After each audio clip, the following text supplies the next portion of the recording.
எந்த சொல் ஆறாத காயத்தை கொடுக்கும்?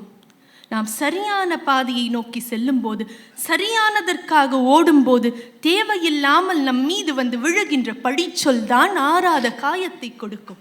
எப்படி நம் குடும்பங்களிலே மனைவிக்கும் அம்மாவுக்கும் இடையே நடக்கின்ற குடும்ப போரிலே நல்லது சொல்ல போய் ரெண்டு பக்கம் இருந்து வாங்கி கட்டிக்கிற கணவன்மார்களை போல, கணவன்மார்களுக்காக ஒலிக்கும் ஒரு பெண் குரல், இதுக்கு கூட நீங்க கை தட்டலன்னா எப்படி? கட்சி விட்டு கட்சி தாவுவது ஒரு பாவமா நடுவர் அவர்களே? இல்லவே. இது ஒரு பிழையா? அப்ப இன்னைக்கு நமக்கு இதெல்லாம் சர்வ சாதாரணம் தான். இது அரசியல்ல இதெல்லாம் சகஜம். அப்ப மஹாலய அமாவாசையை முன்னிட்டு இந்தியன் ரயில்வேயின் சிறப்பு ரயில் சேவை. தொடர்புக்கு 7305858555. கம்பன் இசைத்த கவியெல்லாம் நான் என்று கவியரசரின் கவியாக தன்னை பாவித்துக் கொண்டவர் மகாகவி.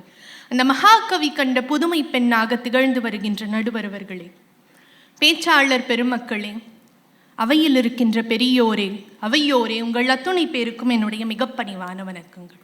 சொல் காயம் என்பது தலைப்பு. நிறைய சொற்கள் உண்டு. அன்பு சொற்கள், கோவச் சொற்கள், ஆதரவு சொற்கள், ஆலோசனை சொற்கள், பொறாமை சொற்கள், நிறைய சொற்கள் உண்டு. ஆனால் எந்த சொல் காயத்தை ஏற்படும்? கோவத்துல திட்டா காயம் ஏற்படுற மாதிரி இருக்கும். அப்புறம் வந்து சொல்லிடுவோம், கோவத்துல பேசிட்டேன், அந்த சொல்ல பெருசா எடுத்துக்காத, விட்டுரு அப்படின்னு சொல்லிடுவோம். எந்த சொல் ஆறாத காயத்தை கொடுக்கும்? நாம் சரியான பாதையை நோக்கி செல்லும் போது, சரியானதற்காக ஓடும்போது, தேவையில்லாமல் நம் மீது வந்து விழுகின்ற பழிச்சொல் தான் ஆறாத காயத்தை கொடுக்கும். சேராத இடம் சேர்ந்து வஞ்சத்தில் விழுந்தான் கர்ணன், சேர வேண்டிய இடம் சேர்ந்தும் பழிச்சொல்லில் விழுந்து கிடக்கின்றான் வீடனன். வீடனன் பெற்ற பழிச்சொல், அந்த பழி காயத்தை பற்றியும் அதற்கு கவிஞர் சொல்ல இருக்கின்ற நியாயங்களை பற்றியும் தான் நான் இன்று பேச எடுத்துக்கொண்டிருக்கேன். நடுவர் அவர்களே, ராவணனுக்கு 2 தம்பியர். ஒருவர் உணர்வு ரீதியாக பாசத்தின் அடிப்படையிலே அண்ணன் தவறே செய்தாலும் பரவாயில்லை, நான் அண்ணன் பக்கம்தான் நிற்பேன் என்று சொல்லிய கும்பகர்ணன். இரண்டாவதாக அறிவு ரீதியாக அறிவினாலே செலுத்தப்பட்டு அவன் செய்வது தவறு, சரியான பக்கம் நான் நின்றாக வேண்டும் என்று சொல்லி அறத்தின் பக்கம் நின்ற வீடனன். அவருக்கு குவியும் பாராட்டு மழை, இவருக்கு வெடிக்கும் எரிமலை. என்ன காரணம்? வரிசையா பழி மீது பழி வந்து கொண்டே இருக்கின்றது வீடனனுக்கு. உண்மையிலேயே அண்ணனை விட்டு வந்து அண்ணனோடு பகைமை கொண்டு ராமனன் துணை கொண்டு அண்ணனை வீழ்த்திய சுக்ரீவன் கூட வீடனன் வந்து சரணாகதி அடையும் போது இவன் அண்ணனை துறந்தது தர்ம நீதி ஆகாது, பகைவரை துணை கொள்வது தவறு என்றுதான் ஆலோசனை சொல்கின்றான் ராமனுக்கு. அத்தனை பேருமே வந்து வீடனனை சேர்த்து கொள்ள கூடாது என்றுதான் சொல்கின்றார்கள். படிக்கும் போது நமக்கு கூட இந்திரஜித்தனை கொலை செய்கின்ற போது, இந்திரஜித்தன் இறக்கும் பொழுது லக்ஷ்மணன் கூட அந்த இடத்திலே சொல்லுவான், இவனோடு எஞ்சும் மான் தொழில் ஆற்றல் என்று. ஆனால் வீடனன் சொல்கின்றான், பித்தன் மனம் தளர்ந்தான், இனி பிழையான் என்று சொல்கின்றான். இப்படி எல்லாம் பார்க்கும்போது என்னவா இருந்தாலும் உங்க அண்ணன் பையன் தானே, நீ ஏன் இப்படி பண்றன்னு நமக்கே ஒரு கோபம் வருகின்றது. வீடனனை படிக்கும்போது ஒரு இடத்திலே வீடனன் இரு சாராரிடமிருந்தும் கூட பழிச்சொல்லை வாங்கி நிற்கின்றான்.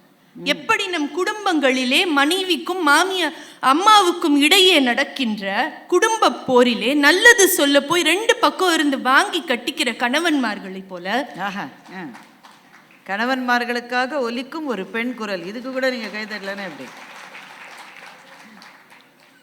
ராமாயண போரிலே 2 தரப்புக்கும் நல்லதை மாத்திரமே சொன்னவன் வீடனன். ஆனா ஒரு இடத்துல நாகபாசம் வந்து இலக்குவனை வீழ்த்திய போது ராமனே வந்து என்னை கெடுத்தனை வீடனா என்று சொல்கின்றான். அதுக்கு முன்னாடி இந்திரஜித்தன் பேசுகின்ற போதெல்லாம் இலங்கையில எல்லாரும் அழிந்து போன பிறகு யாரை வைத்து நீ இலங்கையிலே ஆட்சி புரிவாய் என்று கேட்கின்றார். 2 பக்கமும் வாங்கி கட்டிட்டு நிற்கின்ற ஒரு மாந்த கதாபாத்திரமாகத்தான் வீடனன் நிற்கின்றான். பழி மீது பழி வந்து கொண்டே இருக்கின்றது. என்ன தவறு செய்தான்? கட்சி விட்டு கட்சி தாவுவது ஒரு பாவமா நடுவர் அவர்களே? இல்லவே. இது ஒரு பிழையா? அப்ப இன்னைக்கு நமக்கு இதெல்லாம் சர்வ சாதாரணம் தான். இது அரசியல்ல இதெல்லாம் சகஜம். அப்ப அண்ணனை விட்டு வந்தான் என்று ஒரு பழி, அண்ணனை காட்டிக் கொடுத்தான் என்று பழி, அரசின் மீது ஆசை கொண்டான் என்று பழி, இலங்கையே உருக்குலைத்தான் என்று பழி, தன்னுடைய குலத்தையே உருக்குலைத்தான் என்று பழி. அப்படியே இருந்தாலும் கட்சி விட்டு கட்சி தாவின பழிக்கு ஏகப்பட்ட பழிகள் வந்து நிற்கின்றன. முதலிலே அண்ணனை விட்டு வந்தான் என்ற பழிக்கு கவிஞர் சொல்கின்ற நியாயம் இதுதான். நம்ம அந்த காட்சியை எடுத்து பார்த்தோம்னா நமக்கு நல்லா தெரியும். தூதரை கொல்லக்கூடாது என்று வீடனன் சொன்னபோது ராவணன் நன்று உரைத்தாய் தம்பி என்று ஏற்றுக்கொள்கின்றான். அவனே சீதையை விட்டுவிடு என்று சொன்னபோது விழி முன்னிற்றியேன் விழுதி என்று சொல்கின்றான். இப்ப வீடனன் சொல்லுகின்றான், பிறந்த என் உறுதி பிடிக்கலாய் எனா துறந்தனன் என்று எழுதுகின்றான். கம்பன் சொல்கின்றான், எனா துறந்தனன். யார் துறந்தா? ராவணன் வீடனனை துறக்கின்றானே ஒழிய வீடனன் ராவணனை துறக்கவில்லை. ராவணன் துரத்திய காரணத்தினாலதான் வீடன் வெளியே வருகின்றான். அதுவும் சொல்ல வேண்டிய எல்லா அறிவுரையும் சொல்லி முடித்த பிறகுதான், இதுக்கு மேல நீ நின்னி நான் உன்னை கொன்னுடுவேன் சொன்ன பிறகுதான் வீடனன் வெளியே வருகின்றான். அப்ப வீடனன் ராவணனை விட்டு வந்தது காரணம் வீடனனின் துரோகம் அல்ல, ராவணனின் மோகமே என்பதை நாம் பார்க்க. பெண்ணாசை முற்றிப்போன ராவணன் வீடனன் மீது மண்ணாசை பழி போட்டு துரத்துகின்றான். ராவணன் மட்டுமல்ல, அந்த ஆலோசனை சரணாகதி நடந்த போது அந்த ஆலோசனையில் இருக்கும்போது தெள்ள தெளிவாக யோசிக்கின்ற அனுமன் கூட வீடனன் மீது நல்ல விஷயங்களைத்தான் சொல்கின்றார். ஆனா ஒருவேளை சுக்ரீவனுக்கு அரசு கிடைத்தது போல தனக்கும் கிடைக்கும் என்று நம்பி வந்திருக்கலாம் வீடனன் என்றுதான் அனுமன் கூட சொல்கின்றார். ராமன் கூட காதல் அறுத்தியும் அரசின் மேற்றே என்றுதான் சொல்லி அரசை கொடுக்கின்றான். ஆனால் அதை வீடனன் எப்படி ஏற்றுக்கொள்கின்றான்? அதுதான் கவிஞர் சொல்லுகின்ற நியாயம். வீடனன் எப்படி ஏற்றுக்கொள்கின்றான்? இதனுடைய உரிமை என்று ஏற்றுக்கொள்ளவில்லை, களவியல் அரக்கன் பின்னே தோன்றிய கடமை தீர என்று எழுதுகின்றான். It is my duty, it is not my right. பிறந்துட்டேன் அவருக்கு அப்புறம் இப்ப இந்த இலங்கை அரசின் சுமையை நான் சுமக்க தயாராக இருக்கின்றேன் என்று எப்படி பரதன் பாதுகையை வைத்து அந்த அரசாட்சியை சுமையாக நினைத்து சுமந்தானோ அதே போல இளையவர் கழித்த மோலி என்னையும் கவித்தி என்றுதான் வீடனன் ஏற்றுக்கொள்கின்றான். என்றால் இன்னும் சொல்லணும்னா, கும்பகர்ணன்ட்ட போய் சமாதானம் பேசும்போது கும்பகர்ணனை ராமனோடு 8வது தம்பியாக எப்படியாவது சேர்த்து விட வேண்டும் என்று வீடனன் முயன்ற போது அப்ப வீடனன் சொல்கின்றான், எனக்கு தந்த செல்வமும் இந்த அரசும் உனக்கு நான் தருவேன், தந்துட்டு சும்மா இருக்க மாட்டேன், உன்னோட ஏவலுக்கு ஏத்த நீ என்ன சொல்றியோ அதை நான் செய்யறேன், உன்னோட ஏவலுக்கு அடிப்பணிவேன் என்று சொல்கின்றான். என்றார் வீடனனுக்கு அரசின் மேல் ஆசை இல்லை, அறத்தின் மீதுதான் ஆசை என்று கவிஞர் நியாயம் சொல்றார். உண்மையிலேயே இலங்கைக்கு வாரிசாக வீடனனை பார்த்தது கும்பகர்ணன் தான். என்ன காரணம் தெரியுமா? கும்பகர்ணன் கடைசியில அந்த இறக்கின்ற தருவாயிலே ராமனிடமிருந்து 2 வரங்களை பெறுகின்றான். ஒண்ணு, மூக்கில்லாத என்னோட முகத்தை போய் கடல்ல போற்று, அது 2வது வரம். 1வது வரம் என்ன தெரியுமா? தனக்கான வரம் கூட 2வது வரம் தான். 1வதான வரம் ராவணனுக்காகவோ இல்லை, இலங்கைக்காகவோ இல்லை, தன்னுடைய மக்களுக்காகவோ கூட இல்லை, வீடனனுக்காக 1 வரம் வாங்க வைக்கின்றான் கம்பன். என்ன சொல்கின்றான்? தம்பி என்று இறங்கி தவிரான். யாரு? ராவணன். தம்பி என்று இறங்கி தவிரான், அத்தகவு இல்லான் நம்பி இவனை காணன் கொல்லும் இறை நல்கானால் உம்பியைத்தான் உன்னைத்தான் அனுமனைத்தான் எம்பி பிரியானாக அருளுதி யான் வேண்டினன் என்று வரம் கேட்கின்றான். வீடன் எப்படியாவது நீ காப்பாத்திடு, அவன் எங்க அண்ணன் ராவணன் இருக்கால, அவனை பார்த்தோன்னே கொன்றுவான், மன்னிச்செல்லாம் விட மாட்டான், அந்த தன்மையே இல்லாதவன் ராவணன். அதனால உன் கூடையோ இலக்குவன் கூடையோ இல்ல அனுமன் கூடையோ எப்போதுமே என் தம்பி இருக்கட்டும், நாளைக்கு இலங்கைக்கான வாரிசு வந்தான் என்று கும்பகர்ணன் வாயிலாக வீடனன் செயலை கவிஞர் நியாயப்படுத்துகின்றார். நடுவர் அவர்களே, இன்னொரு இடம் உண்டு. மண்டோதரி இறந்து கிடந்த ராவணனை பார்க்கின்றார். பார்த்துட்டு ஓர் அம்போ உயிர் பருகிற்று ராவணனை என்று ஆச்சரியப்படுகின்றார். நம்ம படத்துல எல்லாம் வரும், ஒரு கிரைம் சீன் நடந்துருச்சுன்னா அப்படியே ரிவர்ஸ்லயே போய் இதுக்கு முன்னாடி இந்த சீன், அதுக்கு முன்னாடி அந்த சீன் அப்படின்னு எங்க இருந்து இது ஆரம்பிச்சிச்சு, எதனால இவ இறந்து போனான்னு ஒரு சீன் வரும், ஒரு ரிவர்ஸ்லே. அந்த மாதிரி ஒரு பாடலை கம்பன் படைக்கின்றான். ஏன் ஒரு அம்பா ராவணன் உயிரை பருகிற்று? அவ்வளோ பெரிய வீரன் ஒரு அம்பு பட்டு செத்து போயிடுவானா? இப்ப என்ன காரணம் அப்படின்னு பார்க்கும்போது மண்டோதரி சொல்கின்றாள், சீதையினுடைய அழகும் கற்பும். ஏன் சீதையினுடைய அழகும் கற்பும்? ஏன்னா ராவணன் அவன் மீது கொண்ட காதலும். ஏன் ராவணன் காதல் கொண்டான்? சூர்பனகை இழந்த மூக்கு. ஏன் சூர்பனகை மூக்கு இழந்தால்? தசரதன் ராமனை காட்டுக்கு அனுப்பிச்சதுனால. அத்தனையும் ஏன் நடந்தது? இந்திரன் வாங்கிய வரம் என்று மண்டோதரி சொல்கின்றாள். காந்தையர் கனி அணைய ஜானகியார் பேரழகும் அவர்த்தம் கற்பும் ஏந்து புயந்து ராவணனார் காதலும் அச்சூர்ப்பனகை இழந்த மூக்கும் வேந்தர் பிரான் தயரதனார் பணியதனால் வெங்கானில் விருந்தம் பூண்டு போந்ததுவும் கடைமுறையே பெருந்தவமாய் போயிற்றம்மா என்று எழுதுகின்றார். கடைமுறையே புரந்தரனார் பெருந்தவமாய் போயிற்றம்மா என்று எழுதுகின்றார். இதில் ஏன் நான் இங்கே சொல்கிறேன் அப்படின்னா, ஒரு கிரைம் சீன் நடந்துடுச்சு, கடைசி போய் போய் போய் போய் பார்க்குறோம், ஒரு போஸ்ட்மார்ட்டம் ரிப்போர்ட் மாதிரி இருக்குது, ஏன் இறந்து போனான்னு சொல்லிட்டு. ஆனால் இங்கே ஒரு இடத்துல கூட வீடனன் மீது பழி சொல்லவே இல்லை மண்டோதரி. நாம் தான் பழி சொல்லி கொண்டிருக்கின்றோம். இலங்கையில் இருந்த நல்லவர்கள் யாரும் வீடனனை பழிக்கவில்லை என்று சொல்லத்தான். ராவணனே ஒரு இடத்துல வீடனனுக்கு சப்போர்ட் பண்றான். நடுவர் அவர்களே, ஒரு இடத்துல வீடனன் மீது ராவணன் வேல் எறிகின்றான். ஐயோ, தன்னோட சரணாகதி அடைந்தவன் இவன் இறந்து விடக்கூடாதுன்னு சொல்லி இலக்குவன் வாங்கிக் கொள்கின்றான் வேல். இலக்குவன் மயங்கி விடுகின்றான். சரி, இலக்குவன் போயிட்டான், இனி நமக்கு போர் வேண்டான்னு சொல்லிட்டு போற இடத்துல ராவணன் சொல்றான், வென்று என் பயமானது, வீடன பசுவை கொன்று இனி பயனில்லை என்று எழுதுகின்றான் கம்பர். பசு குற்றமற்றது, பசு நல்லது.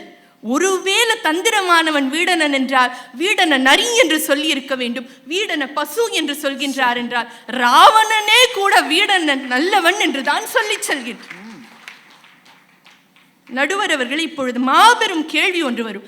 சரி, ராவணன் துரத்திட்டான், போயிட்டான், போனவன் விதுரன், மகாபாரத போரிலே விதுரர் நின்றது போல் நடுநிலைமையோடு நின்றிருக்கலாம் இல்லையா? எதுக்கு போய் ராமன் பக்கம் சேரணும் என்ற கேள்வி வரும். சேர்ந்ததோட இல்லாம சொல்லி சொல்லி சொல்லி கொடுத்து எல்லாரோட பலத்தையும் சொல்லி நிகும்பலையாக நடத்துகிறான், அதை போய் பண்ணாத, சீதை உயிரோட தான் இருக்கா, எல்லாத்தையும் ஏன் சொல்லி தரணும் என்றால், டாக்டர் மார்ட்டின் லூதர் கிங் எழுதுவார், உலகத்தினுடைய மிகப்பெரிய சோகம் தீயவர்களின் கொடுமைகளால் அல்ல, நல்லவர்களின் மௌனத்தால். The ultimate tragedy is not the oppression and cruelty by the bad people, but the silence over that by the good people. இதை கம்பன் இந்த உலகிற்கு சொல்ல வேண்டிய புது விதியாக வைக்கிறான். இவன் கெட்டவன், அவனோட சேராதுன்றது நமக்கு தெரியும், சேர மாட்டோம். கெட்டவனோட சேராத, நல்லவனோட நீ சேர்ந்து நல்லது செய்ய வேண்டும் என்பதை கம்பன் சொல்லித் தருவதாக இருக்கின்றது. இத கம்பன் வீடனன் வாயிலாகவே சொல்கின்றான். எப்படி தெரியுமா சொல்றான்? கும்பகர்ணனுக்கு சொல்றான், கும்பகர்ணா, நம்ம உடம்புல ஒரு கட்டி வந்துருச்சுன்னா அந்த கட்டியில அப்படியே அறுத்து உதிரத்தை ஊத்தி சுட்டு வேற ஒரு மருந்துனால அது சரி செய்வோம்ல, அந்த மாதிரி தர்மம்னு வந்துட்டா தாய் தந்தைன்னு பார்க்க கூடாது, தாய் தந்தை என்ன அண்ணன் என்றே பார்க்க கூடாது, யாரையும் பார்க்க கூடாது, அதை வெட்டி உதிரம் ஊற்றி சுட்டு அதை சரி செய்ய வேண்டும் என்று சொல்கின்றார்.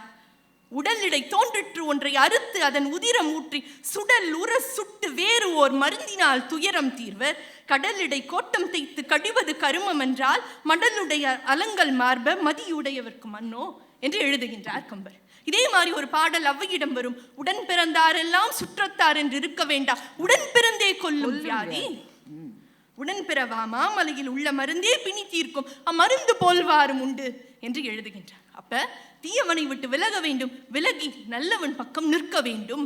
ஏனென்றால் ராமன் எப்பேற்பட்ட மருந்து, வெறும் கட்டிக்கு மட்டும் மருந்தல்ல, மருளுரு பிறவிக்கு மருந்து என்று வைக்கின்றார். ஒரே ஒரு பாடலை சொல்லி நிறைவு செய்கின்றேன் நடுவர் அவர்களே. ராமணனுடைய அடியை எடுத்து சென்னியிலே வைத்துக் கொண்ட வீடனன் பாடுகின்றான், தேடுவார் தேட நின்ற சேவடி தானும் தேடி நாடுவான், அன்று கண்ட நான்முகன் கழியே நல்நீர் ஆடுவார் பாவம் ஐந்தும் போக்கி அமரராவார், ஆடுவார் எய்தும் சூடுவார் எய்தும் தன்மை சொல்லுவார் யாவர் சொல்லீர் என்று எழுதன். இந்த இடத்திலே கம்பனை படித்த பெரியவர்கள் எழுதுகிறார்கள் புத்தகங்களிலே, வீடனன் அடைந்தது அரசியல் தலைமை அல்ல, ஆன்மீக விடுதலை என்று எழுதுகின்றனர்.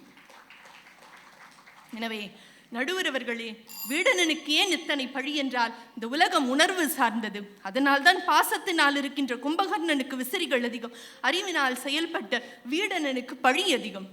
நம்ம வீடுகளில் கூட உணர்ச்சி பொங்குகின்ற தருணத்திலே நமக்கு ஒரு இரக்கம் சிம்பத்தி கிடைக்கும். ஆனால் அறிவு ஓங்குகின்ற நேரத்திலே இந்த உலகத்திலிருந்து நமக்கு கிடைப்பது பழி மட்டும்தான். அறிவினால் முழுக்க முழுக்க செயல்பட்டவன் வீடனன், அறிஞர் மிக்கான், தரும ஞான தம்பி, தரும நீதியான் என்றெல்லாம் கம்பன் வார்த்தைகளை போட்டு ஒருவேளை நாளைக்கு இத்தனை பழி வரும் என்று நியாயம் சொன்னானா, இல்லை பழி வந்துவிடக்கூடாது என்று நியாயம் சொன்னானா என்று தெரியவில்லை. எனவே நடுவர் அவர்களே, வீடனுக்காக நிறைய நியாயங்களை கம்பன் பொதித்து வைத்திருக்கின்றான் என்று சொல் நல்ல வாய்ப்பிற்கு நன்றி கூறி விடைபெறுகிறேன். நன்றி. மஹாலய அமாவாசையை முன்னிட்டு இந்தியன் ரயில்வேயின் சிறப்பு ரயில் சேவை. தொடர்புக்கு 7305858585.